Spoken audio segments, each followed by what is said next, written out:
I wanted to show you a couple variations with Brickbuster, and these are, because magic tricks are principles, they can be applied in different ways. So I'm going to be showing you with Buster and a brick wall, but this can also be done with dollar bills, like a 1 and a 5 or something like that.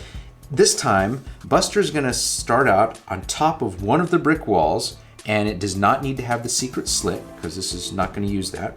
Just remember that Buster is on top of the brick wall, and as I roll it up, still on top of the brick wall, but because this is a magic trick, Buster ends up passing right through the brick wall, and he ends up trapped underneath. You're obviously gonna recognize the principle right away. It's done in a different configuration, but it's the same idea. This time, Buster's gonna start on top of the brick wall. You roll it up, and then at a certain point, these corners, or the bottom part, is gonna flip around. There it is, flipping around. And then you begin unrolling, and as I do, I'm gonna slide the brick back towards me a little bit so that it doesn't appear that so much has changed. But it's just not a huge miracle, but it's just one other variation of getting Buster to pass through the brick wall. Another thing, this works really well with dollar bills. So let's say that maybe you're at a restaurant, you've just enjoyed lunch or dinner, and you want to show your friends something kind of neat. Now I'm using a 20 and a 100. Obviously you could use a 1 and a 5, you could use a 1 and a piece of paper, you could use different colored pieces of paper. It doesn't matter as long as both of the pieces of paper are about the same size. Here's what I want you to remember. I want you to remember that the 20 is on top of the $100 bill. That's the only thing you need to remember. The $20 bill is on top of the $100 bill. And they're both regular bills. Okay, the 20 is on top, and I'm gonna begin rolling these together. Now let's make this very clear. The 20 is on top of the 100.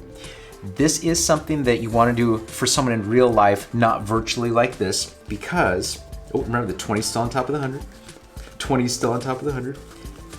Because at this point, I would invite my friend, I'd say, hold out your finger, and I want you to put your finger on top of the 20. Remember, the 20 is on top of the 100. Put your finger on top of the 20, and with your other finger, put on top of the 100. So they've got their fingers there, and then as you unroll it, you say, but you should also know the good things rise to the top, because now look, the $100 bill is on top of the 20. There's one little subtlety in this that makes it better than the Brickbuster, I feel, and I'll show you. Kind of straighten these out a little bit. The 20 starts cleanly on top of the 100. I do have them at 90-degree angles, and I'm starting them at the back corner, so these corners are lined up. 20's on top of the 100. Begin rolling it, and make sure that it's totally clear and that your friend remembers that the 20 is on top of the 100. Now here's what makes this really clean.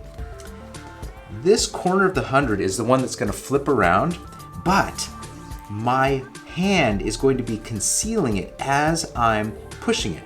Now there, oops, there it goes. There it just flipped around, but I'm gonna move it back so that you can see why you won't see it when I'm actually doing it. I tell the person, hold out your index fingers with both hands, and here, put one of your fingers on the 20, and as I do this, my hand is completely covering the 100, so they don't see that end flipping around. They put one finger there, and then I say, oh, put one finger here on the 100. And the move is already done, but it's really clean because it's covered by motivation, they're putting their finger on it, and it's covered by my hand. So now they've got their fingers on the 20 and the 100, and as you unroll it, the 100 ends up being on top of the 20. So this is just another example of how magic secrets and methods can be adapted and used in different ways. So that's your challenge, is to think about how you might want to present this magic to your friends.